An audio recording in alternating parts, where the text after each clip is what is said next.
Natanz পরমাণু কেন্দ্র মাটির গভীরে থাকা এই কেন্দ্রটিকেই ইরানের সবচেয়ে গুরুত্বপূর্ণ পরমাণু কেন্দ্র হিসেবে বিবেচনা করা হয়। সংবেদনশীল এই স্থাপনাটির অবস্থান ইরানের ইস্পাহানে।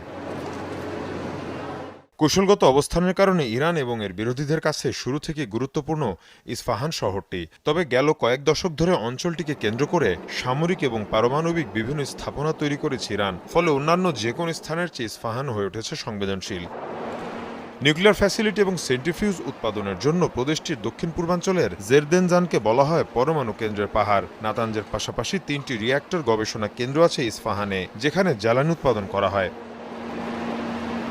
প্রদেশটিতে রয়েছে ইরানের সামরিক বাহিনীর অন্যতম প্রধান বিমান ঘাঁটি, যেখানে রয়েছে মার্কিন F-14 টমক্যাট ফাইটার জেটের একটি বহর। বিপ্লবী গার্ড বাহিনীর মহাকাশ গবেষণা কেন্দ্র এখানে রয়েছে। অ্যাটাক ড্রোন প্রিডেটরের গবেষণা ও উন্নয়ন কেন্দ্র। বিশ্লেষকরা বলছেন, পরিকল্পিতভাবে সীমিত পরিসরে হামলা চালিয়েছে তেল আবিব। ইসরায়েলি হামলা ঠেকাতে ইরানের সক্ষমতাকে সতর্ক করতে এ হামলা। ইসরায়েল পরিকল্পিতভাবেই এই সীমিত আকারে হামলা চালিয়েছে। পশ্চিমা মিত্রদের সাথে আলোচনা করেই এই সিদ্ধান্ত নিয়েছে তেল আবিব।